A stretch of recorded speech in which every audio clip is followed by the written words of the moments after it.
keluarga. Pertanyaannya, bagaimana kita mempersiapkan gereja yang misional ini? Ya, transformasi keluarga itu butuh waktu, proses. Ya, keberadaan dan perbuatan keluarga misional itu ditegaskan oleh Tuhan Yesus sendiri, ya.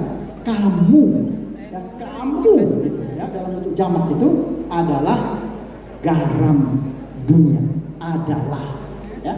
Dan kamu juga dikatakan adalah. Tuhan Yesus tidak bilang begini, kamu akan menjadi garam dunia. Tidak.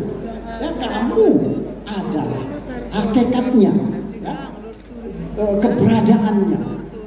Tidak berbuat apapun, kamu itu adalah garam dunia, terang dunia.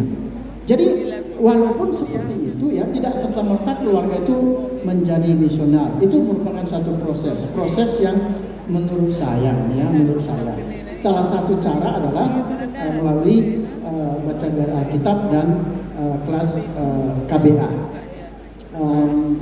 Ada yang sudah mempraktekkan ini BGA keluarga. Menarik juga, ya, BGA keluarga. Dia buat dalam suasana yang lebih rileks, lebih santai dengan anak-anak, dan kemudian hasilnya jauh lebih positif, gitu, ya. Itu ada yang sudah mengadakannya. Jadi pertumbuhan gereja yang berbuah secara kontekstual dan transformasi memerlukan perhatian terencana dan intensional terhadap fungsi pastoral dan keluarga. Jadi pastoral dan keluarga itu kunci untuk gereja berbuah. Dua hal itu, ya, pastoral dan keluarga. Yang kedua adalah gereja berkembang. Oh ya, GBP kita juga menemukan, ya, melalui metode foresight, mereka melihat keluarga ini menjadi penting. Gereja berkembang. GBKP tidak hanya berbuah secara internal dalam dimensi pastoral dan keluarga misional, tapi juga berkembang secara eksternal dalam dimensi pastoral, satu, kedua teologi publik, serta ekoteologi sebagai misi terhadap seluruh ciptaan.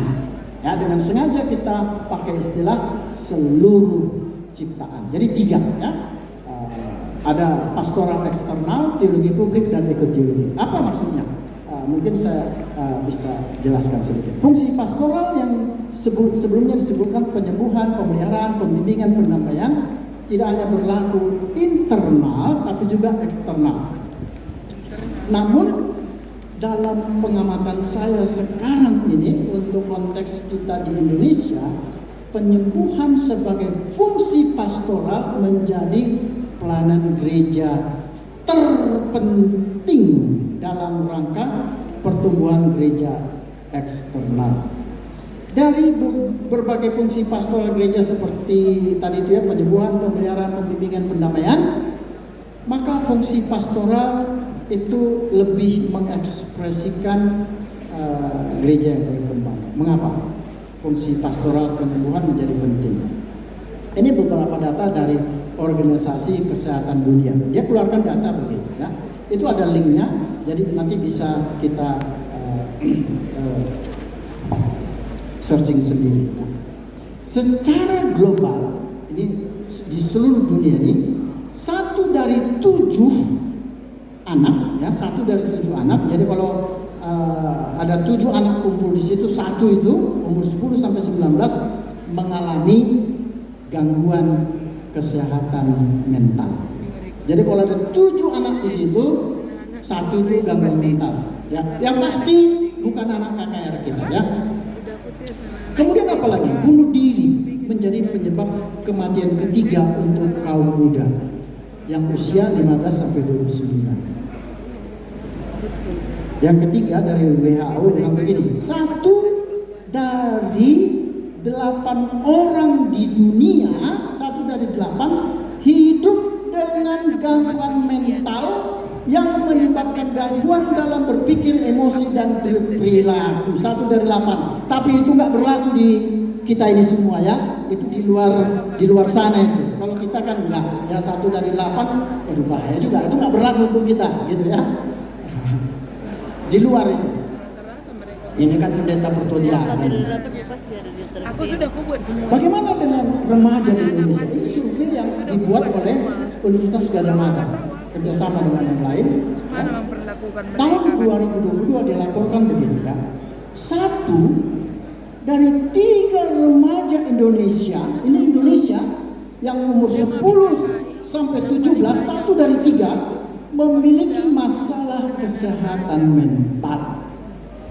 Nah, sekarang ada tren baru. Beberapa waktu saya bicara dengan guru dari sekolah yang terkenal. Ini anak-anak, bukan anak orang miskin, anak orang kaya. Mereka punya tren apa? Sayat-sayat tangannya. Ya, tangannya disayat-sayat. Saya bilang, apa masalahnya? Kenapa kok sampai begitu? Kan sudah cukup semua. Nggak ada yang kurang. Mereka tidak kelaparan. Apa persoalannya? Apa akar masalahnya? Ya lama saya diskusi dengan mereka karena bagi saya juga memang sudah pernah saya dengar hal seperti itu, tapi melihat yang terlibat langsung dengan anak-anak ini, ya dari diskusi saya itu saya tanya apa akar masalahnya? Akar masalahnya bukan kekurangan ekonomi, bukan mereka miskin gitu ya. Akar persoalannya adalah ada di keluarga. Di saya ya. Terus saya bilang, itu di saat mereka pakai benda tajam atau benda tumpul. Pakai benda tajam juga. Kalau pakai benda tumpul, itu jauh lebih sakit. Itu trennya. Tren yang terjadi sekarang. Jadi data-data itu segera memperlihatkan kepada kita peran penting yang harus dilakukan gereja kepada masyarakat, khususnya generasi muda di Indonesia. Remaja Indonesia membutuhkan penyembuhan jiwa. Apa yang harus kita lakukan? Ya. Yang pertama yang harus kita sadari adalah Alkitab banyak berbicara mengenai hidup manusia dalam perspektif emosi. Mazmur itu Mazmur hatapan dikatakan oleh Martin Luther kebun perasaan. Soal mental health, cerita yang terkenal itu adalah Elia. Ya. Jadi ini dikatakan oleh orang ini dalam buku dia tentang The Bible and Mental Health. Dia katakan begini, kesehatan mental sering sekali menjadi topik yang hampir secara eksklusif berada dalam ranah percakapan pastoral. Namun yang mengejutkan dia katakan adalah Alkitab sendiri memiliki banyak hal yang dapat dikatakan tentang emosi, tentang tantangan dan kompleksitas hidup di dunia. Dan Cook dan Hamdin mengamati bahwa topik kesehatan mental itu dibahas oleh orang Kristen dari perspektif psikologi ketimbang Alkitab. Bukan saya mengatakan psikologi nggak perlu, bukan itu ya. Tapi kita lebih percaya apa kata psikolog ketimbang apa kata Alkitab. Ya, dengan demikian bahasan Alkitab tentang kesehatan mental saya kira perlu serius kita perhatikan. Dan baru-baru ini juga Dewan Gereja Dunia mengeluarkan dokumen tentang misi dan penginjilan, yaitu dokumen berjudul Together Towards Life. Ya. Dokumen itu dipresentasikan di Sidang Raya ke-10 2013 di Busan, Korea Selatan, dan membicarakan 4 tema di dalamnya tentang misi Allah. 1, teologi misi berdasarkan doktrin Roh Kudus. 2, misi. Nah, ini dia pakai istilah begini. Biasanya kita berpikir misi kepada orang miskin. Nah, dokumen ini bilang kita jangan lagi bicara misi kepada orang miskin karena itu berarti menjadikan mereka objek dan kita subjek. Tapi kita mulai bicara tentang misi dari kelompok terpinggirkan marginal ini. Nah, ini yang menarik ya. Dalam dokumen itu juga bicara soal apa? Kesehatan, penyembuhan, dan keutuhan. Jadi dengan perkataan lain, fungsi pastoral penyembuhan itu menjadi penting. Ya, dan rumusan kesehatan, penyembuhan, keutuhan itu dinyatakan itu di dalam pasal 51 ya. Dalam dokumen itu nanti bisa kita lihat saja ya. Saya bacakan pasal 51 untuk kita semua. Kesehatan lebih dari sekadar kesejahteraan fisik dan atau mental, dan penyembuhan bukanlah terutama bersifat medis. Pemahaman tentang kesehatan ini sejalan dengan tradisi biblika teologis gereja yang memandang manusia sebagai kesatuan multidimensi dan tubuh dan jiwa dan pikiran yang saling terkait, saling tergantung. Jadi hal itu menegaskan bahwa dimensi sosial, politik, ekologis, kepribadian, dan keutuhan manusia. Kesehatan dalam arti keutuhan adalah kondisi, dia katakan menjadi kondisi yang terkait janji Allah untuk akhir zaman serta kemungkinan nyata sekarang ini. Jadi sekaligus eskatologis, sekaligus serentak terjadi sekarang ini. Jadi pelayanan fungsi pastoral penyembuhan tidak lagi dipandang sebagai tugas kemanusiaan, tapi sudah merupakan misi Allah yang diberikan kepada gereja melalui karya Roh Kudus. Itu yang pertama untuk gereja yang bertumbuh tadi. Yang kedua, teologi publik. Kalau kita bicara teologi publik, kita bisa bicara dalam dua hal. Pertama, kita bisa pahami teologi publik berarti publik dalam hal ini jemaat itu sendiri berteologi merespons isu di seputar kehidupannya, masalah-masalah sosial, ya, masalah-masalah etis, moral, ya dia sendiri yang merespons. Atau kita bicara teologi publik menunjuk kesaksian iman dan etika Kristen di ruang publik. Jadi yang pertama bicara jemaat itu sendiri yang berteologi, yang kedua berbicara tentang kesaksian ya di ruang publik. Oleh karena itu saya kira saya tidak perlu membelahnya menjadi dua. Kita terima sebagai dua hal ini. Ada GBKP yang hidup dan bergerak dalam teologi tradisi teologi reform, ya. Teologi reform itu kita lihat apa itu teologi publiknya. Dan hal ini saya bergantung kepada tokoh reformator gereja John Calvin. Teologi publik membahas relasi gereja dan masyarakat itu dibangun Calvin di atas doktrin dua kerajaan. Pemerintahan Allah terbagi dalam dua ranah, kerajaan rohani di mana Allah memerintah melalui Alkitab satu dan Roh Kudus. Tujuannya apa? Untuk pemulihan, ya, restorasi keberadaan rohani. Dan yang kedua adalah kerajaan duniawi di mana Allah memerintah. Kalau tadi yang pertama melalui Alkitab dan Roh Kudus, maka yang berikutnya Allah memerintah melalui pemerintah sipil untuk membangun kebenaran sipil. Jadi dalam Institutio 3 1915 Calvin merumuskan begini, ya, dalam diri kita manusia ini, dalam diri saya gitu ya, ada dua pemerintahan yang sedang terjadi dalam hidupku ini, ya. Yang pertama adalah satu pemerintahan yang bersifat rohani, di mana hati nurani diajarkan dalam kesalehan dan takut akan Allah. Yang kedua bersifat politis, di mana manusia dididik untuk tugas-tugas kemanusiaan dan kewarganegaraan yang harus dipelihara di antara manusia. Jadi di antara kita masing-masing itu ada dua pemerintahan yang sedang berlaku. Bagaimana kita menerapkan teologi publik ini di Indonesia? Apa saja yang perlu kita perhatikan dalam 5 tahun ke depan? Saya pikir-pikir ya, juga dalam diskusi itu menurut saya ada 4 yang perlu kita perhatikan dalam teologi publik ini. Yang pertama adalah soal korupsi, ya, KKN, korupsi.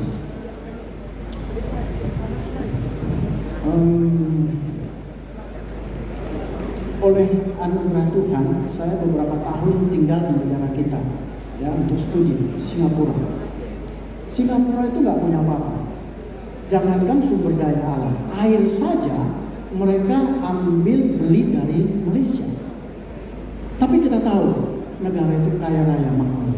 Kenapa? Hampir nggak ada korupsi di sana. Dari jabatannya kita tahu dia liburan kemana. Itu saya kira kita harus belajar. Dan menurut saya ini sangat serius yang harus kita pikirkan. Nah, jangan nanti kita kan banyak gereja kita, ada beberapa gereja yang pelayanan ke ke penjara. Janganlah di sana nanti kita ketemu nama-nama nabi-nabi berkumpul semua di gereja di tempat itu kan, sedih kita gitu ya.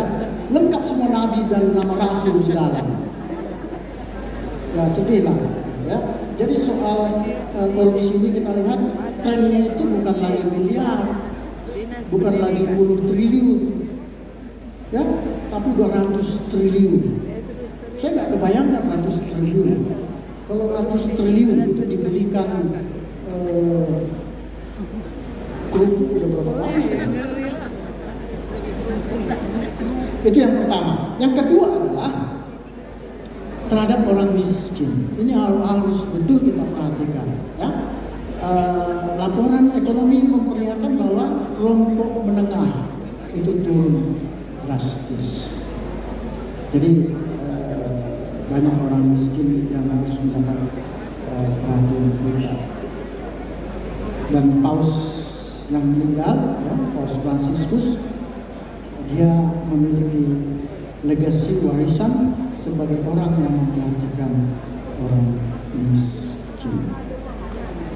Yang ketiga adalah soal kemajukan masyarakat. Itu juga perlu kita perhatikan. Dan yang terakhir adalah soal lingkungan hidup. Nah, kita bicara sekarang teologi publik tentang ekoteologi. Diskusi ekoteologi telah menjadi perbincangan di masyarakat dunia saat ini. Bahkan dikatakan krisis ekologi adalah masalah terbesar abad ini. Krisis ekologi yang tidak pernah dibayangkan sebelumnya telah mengancam keberlangsungan hidup manusia. Dan krisis itu disebutkan oleh manusia. Ini tahun 67 orang yang namanya Ellen White mengatakan bahwa krisis ekologi itu disebabkan orang Kristen keliru menafsirkan Kejadian 1:28. Sehingga apa yang terjadi berdasarkan tafsiran Kejadian 1:28, manusia mengeksploitasi alam untuk kepentingannya. Dan apa yang dikatakan oleh White itu diperkuat tahun 2010 oleh orang Korea, ya, yang bernama Paul Cho. Dia tulis disertasi dan disertasi itu kemudian diterbitkan. Dia melihat bahwa akar masalah krisis ekologi di Korea itu disebabkan pemahaman teologi pre-milenialisme dispensasional. Dan rupanya di Korea teologi ini sudah merasuki semua kehidupan masyarakat gereja di Korea Selatan. Pemahaman ini mengatakan begini: dengan membuat dunia itu semakin rusak, maka kita mempercepat kedatangan Yesus kembali supaya Yesus membangun kerajaannya. Oleh karena itu kita rusakkanlah lingkungan kita ini. Ya, jadi kemudian kerusakan lingkungan di Korea demikian parah oleh karena teologi premil dispensasional ini berakar kuat di Korea secara historis, politis, dan religius. Dan tahun lalu tim SDM 2023 tim SDM ke Korea, kita lihat sungainya sudah bersih, lingkungan hidupnya sudah baik sekali. Ada yang kita perhatikan di sini dari kedua tulisan ini yang ditulis tahun 1967-2010 adalah tegas dikatakan begini, bahwa krisis ekologi itu pada hakikatnya adalah masalah teologis. Saya kira ini yang harus kita lihat. Artinya kalau krisis ekologis itu masalah teologis, maka yang punya teologi itu siapa? Gereja. Oleh karena itu pendasaran teologis perlu dibahas sebagai respons terhadap krisis ekologi. Apa dasar kita GBKP untuk merespons krisis ekologi? Ya, saya mengusulkan gagasan mengasuh alam semesta. Ini didasarkan pada eksposisi kitab Roma, ya, ada di buku saya itu, ya. Kita harus mengasuh alam semesta ini. Kenapa? Karena alam semesta yang sekarang inilah yang akan menerima pembaruan ketika Yesus datang kembali pada akhir zaman. Jadi kesadaran alam semesta turut ditebus dari perbudakan kebinasan adalah pilar utama ekologi. Kita telah melihat apa saja yang dilakukan GBKP untuk berbuat secara internal dan berkembang secara eksternal. Ya, gereja yang berbuah adalah gereja yang satu, melakukan fungsi pastoral yang komprehensif tadi, penyembuhan, pemeliharaan, pembimbingan, dan pendamaian. Yang kedua, menghadirkan keluarga misional di tengah masyarakat yang majemuk. Itu gereja yang berbuah. Dan yang berikutnya, gereja yang berkembang, indikatornya adalah gereja mengerjakan fungsi penyembuhan secara intensional di dalam masyarakat majemuk. Di samping fungsi pastoral yang lainnya, fungsi pemeliharaan, pembimbingan, pendamaian. Yang pertama, fungsi pastoral penyembuhan, pemulihan, restorasi. Yang kedua, mempersiapkan jemaat kita mengerjakan, ya, doing teologi di ruang publik. Tidak hanya jemaat, tapi GBKP secara institusi berpartisipasi aktif, konstruktif dalam menyaksikan teologi publik sebagai respon terhadap berbagai isu masyarakat. Yang ketiga, berpartisipasi aktif dan konstruktif dalam mengembangkan ekologi. Kita mulai di mana? Dari Tanah Karo lah, ya kan? Sedih juga melihat Kabanjahe banjiran, ya. Nggak tahu banjirnya penyebab, saya nggak tinggal di sana, tapi mungkin aja itu hanya kebanjiran sedikit, cuma disorot orang, jadi seolah-olah Karo yang tenggelam gitu. Itu bisa saja kan? Itu kan orang main viral-viral gitu, ya. Kita telah membahas tema. Bagaimana dengan subtema? Subtema kita kan mengatakan oleh kasih karunia Allah, GBKP semakin mewujudkan diri sebagai berkat bagi dunia dengan meningkatkan kuantitas kualitas pelayanan holistik menyongsong Indonesia Ambas 2045. Saya lihat dari subtema itu dua pokok penting yang perlu kita perhatikan dan diskusikan, bahwa GBKP menjadi berkat bagi dunia, satu. Yang kedua, GBKP memiliki pelayanan holistik, ya, holistik yang saya sebutkan tadi, gereja yang berbuah dan berkembang tadi itu. Dalam mewujudkan tema dan subtema, kita tidak bergantung pada kekuatan diri, tapi kita bergantung dan bersandar sepenuhnya kepada anugerah Allah. Anugerah Allah cukup bagi GBKP. Akhirnya penutup, ya, ini yang kalau udah penutup itu enak dengar. Penutup, gereja berbuah dan berkembang adalah gereja yang melakukan pelayanan holistik secara terencana, intensional dalam area fungsi pastoral, keluarga misional, teologi publik, dan ekoteologi. Tentu banyak area yang harus kita lakukan, tapi usul saya kita perlu fokus pelayanan yang tajam dalam 5 tahun ke depan. Bujur.